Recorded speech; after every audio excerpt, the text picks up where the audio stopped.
dipersatukan untuk diutus. Itu tema pada saat ini, dan khotbah didasarkan pada Injil Yohanes 17 ayat yang ke-20 sampai ayat yang ke-26 yang tadi kita sudah baca bersama. Bapak Ibu, ada di antara kita saat ini yang suka membaca komik? Ya, saat masih kecil saya suka membaca komik. Dan buku Donald Bebek merupakan bacaan kesukaan saya. Mungkin tim multimedia bisa tayangkan. Ya, ini Donald Bebek, buku komik yang saya baca. Maaf, yang lagi. Ya, Bapak Ibu, ada dari banyak karakter cerita Donald Bebek yang saya masih ingat. Bisa tayangkan lagi teman-teman multimedia. Dari beberapa karakter tersebut, salah satunya adalah karakter gerombolan si berat. Ya, kok balik lagi ya, lompat-lompat. Nah ini, mereka ini adalah saudara bersaudara yang menjadi grup penjahat. Dari tampilannya saja sudah kelihatan mereka penjahat. Dan dalam cerita, gerombolan si berat selalu berusaha merampok gudang uang milik Paman Gober. Yang menarik saudara, biasanya gerombolan si berat akan muncul sebagai kaki tangan dari Mimi Hitam si penyihir, yang juga dikisahkan terus-menerus berusaha mencuri keping keberuntungan dari Paman Gober Bebek. Jadi gerombolan si berat itu semacam partner in crime-nya dari Mimi Hitam si penyihir. Di satu sisi gerombolan si berat ingin uang segudang milik Gober Bebek, dan di sisi lain Mimi Hitam si penyihir ingin koin emas milik Bebek kaya raya ini. Jadi cocoklah mereka kemudian bersatu dan bekerja sama melancarkan niat jahatnya kepada Paman Gober Bebek. Sudah dihapuskan saja tayangannya. Ya, Bapak Ibu, saudara-saudara, sebelum Mimi Hitam dan gerombolan si berat itu sebenarnya bukanlah partner. Mereka melakukan kejahatannya sendiri-sendiri. Tapi karena selalu gagal, akhirnya mereka memutuskan untuk bersatu. Kalau dalam istilah dunia predator, mungkin kita melihat bersatunya mereka itu sebagai strategi pemburuan yang dikenal dengan predasi kooperatif. Suatu konspirasi yang terjadi karena para predator merasa mangsanya sulit ditangkap jika melancarkan serangan sendiri-sendiri. Sehingga secara naluriah, mereka kemudian memutuskan untuk saling bekerja sama. Dan jika saudara yang juga suka membaca komik Donald Bebek, pasti saudara tahu, jangankan masuk ke gudang uangnya Paman Gober, untuk mendekat saja itu sangat susah. Karena gudang uang itu diperlengkapi dengan sistem keamanan yang luar biasa ketat. Seru saudara kalau mengingat taktik-taktik yang Mimi Hitam dan juga gerombolan si berat lancarkan. Bisa ditutup saja tayangannya, teman-teman multimedia. Iya, saudara, kalau bicara soal partner in crime, rasanya bukan hanya gerombolan si berat dan Mimi Hitam yang bisa bersatu demi melancarkan kejahatannya. Ya, bukan hanya mereka orang yang memiliki label penjahat yang berpartner in crime, karena orang yang berlabel baik pun bisa menjadi partner in crime. Contohnya dapat engkau temukan dalam Alkitab. Karena Alkitab sudah dibawa dari rumah, mari kita buka bagian dari Injil Markus pasal 15. Saya mengajak kita membaca bersama Injil Markus pasal yang ke-15 ayat yang pertama.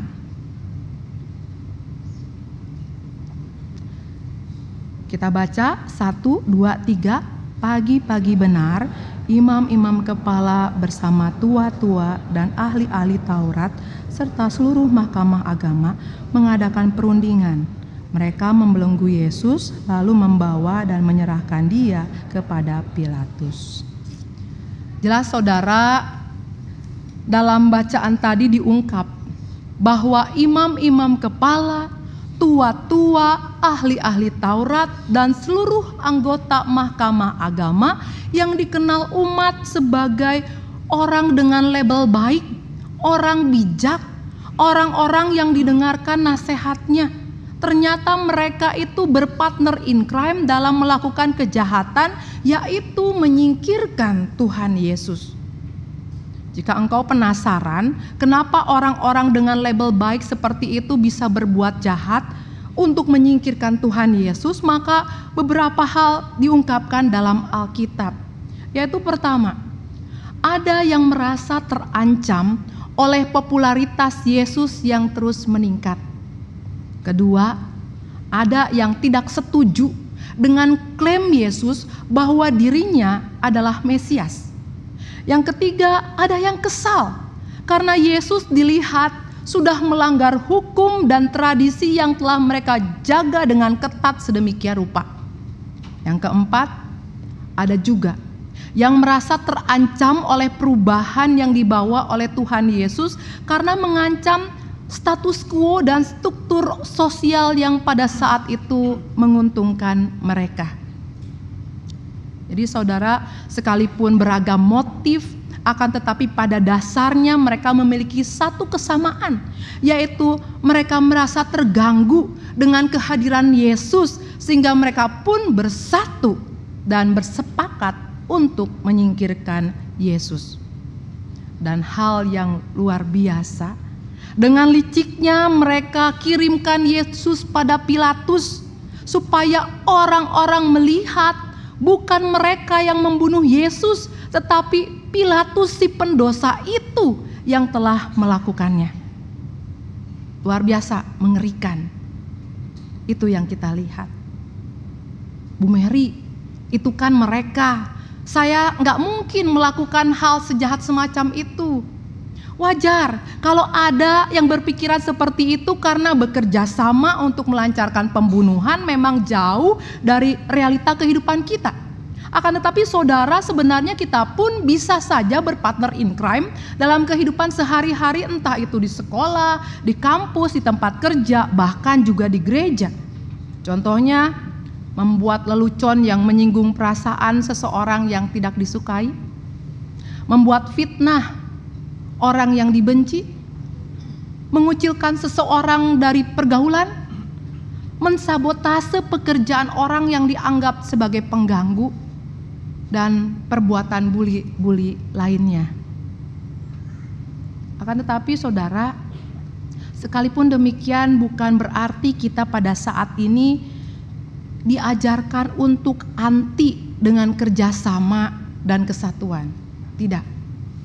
Sebab dalam doanya Tuhan Yesus memintakan kepada Allah Bapa agar semua orang percaya menjadi satu, sama seperti dirinya dengan Bapa adalah satu. Bahkan dengan jelas Tuhan Yesus menyebutkan bahwa kesatuan di antara para pengikutnya menjadi tanda bagi dunia tentang kasih Allah yang dinyatakan dalam diri Yesus Kristus sendiri. Jadi jelas bagi kita saat ini, kita tidak diajarkan untuk anti terhadap kesatuan, tetapi kita diajak untuk memahami dengan benar apa kesatuan yang Tuhan Yesus maksudkan dan kehendaki bagi kita orang-orang kepunyaannya. Saya mengajak kembali Bapak Ibu, mari kita lihat Alkitab kita, buka kembali bagian dari Injil Yohanes yang tadi kita sudah baca. Kita lihat ayat yang ke-21, Injil Yohanes ayat yang ke-21. Kita baca bersama-sama, 1, 2, 3.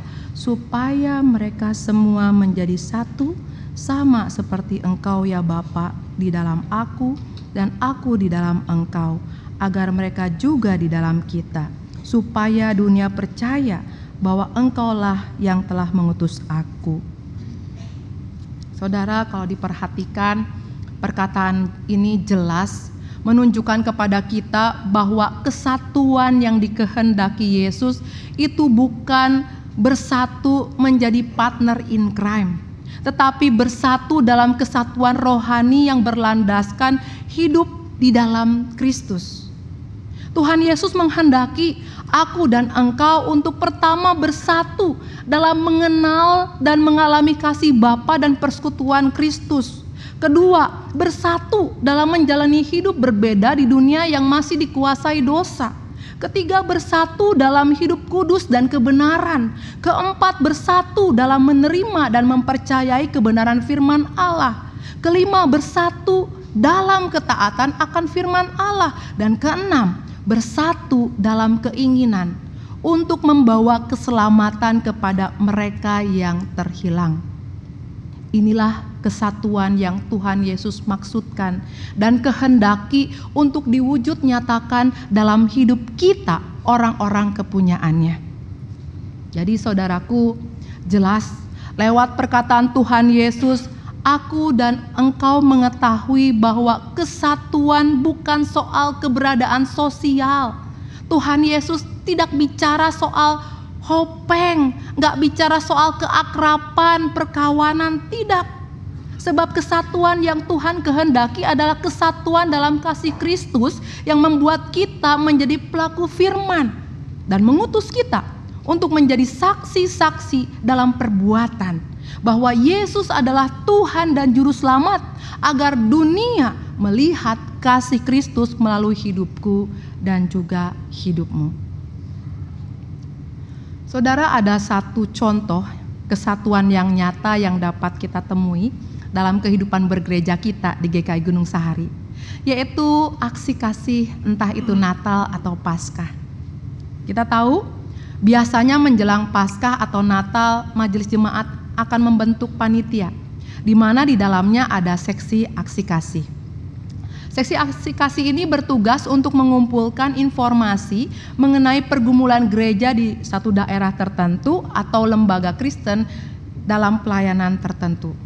Lalu panitia Paskah menginformasikan kepada kita, atau panitia Natal menginformasikan kepada kita kondisi mereka lewat tayangan-tayangan dalam kebaktian. Kemudian kita dengan sukarela mengirimkan sejumlah uang ke nomor rekening gereja atau memberikan persembahan lewat amplop aksi kasih, agar kemudian dapat disalurkan sehingga mereka dapat kembali menjalani peran dan panggilan hidupnya dengan baik dalam bersaksi dan melayani. Itu yang terjadi.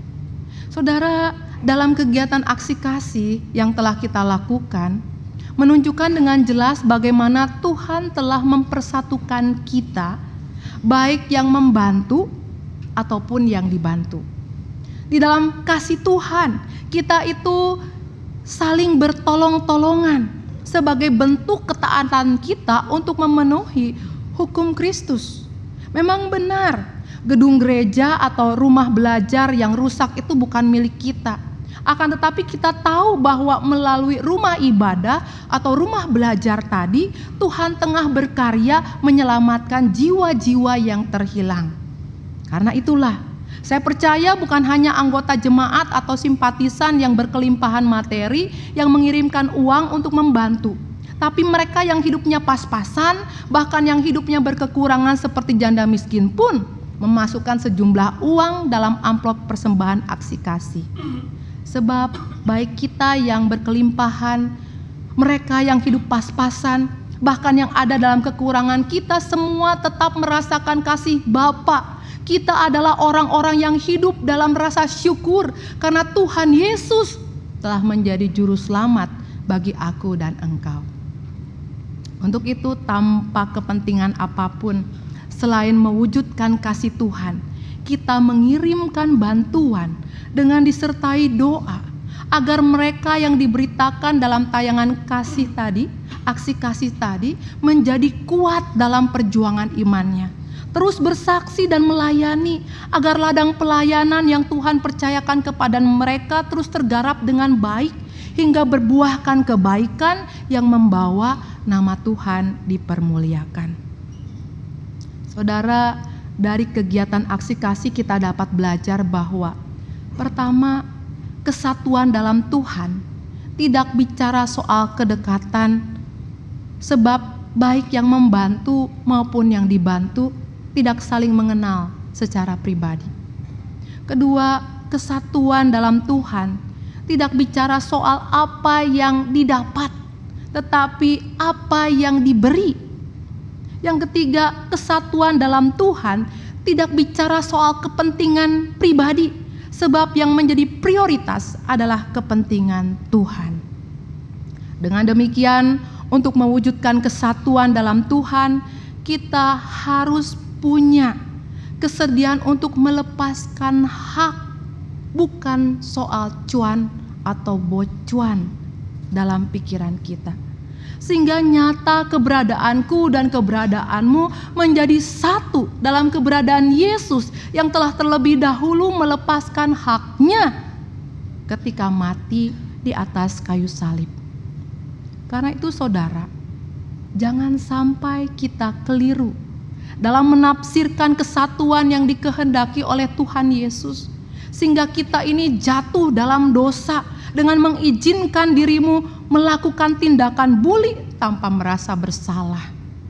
Saudaraku, kita tidak boleh punya pemahaman yang salah seperti gerombolan si berat dan mimi hitam, atau imam-imam kepala tua-tua, ahli-ahli Taurat, dan seluruh anggota mahkamah agama yang bersatu untuk kepentingan mereka dan bukan bersatu untuk kepentingan Tuhan.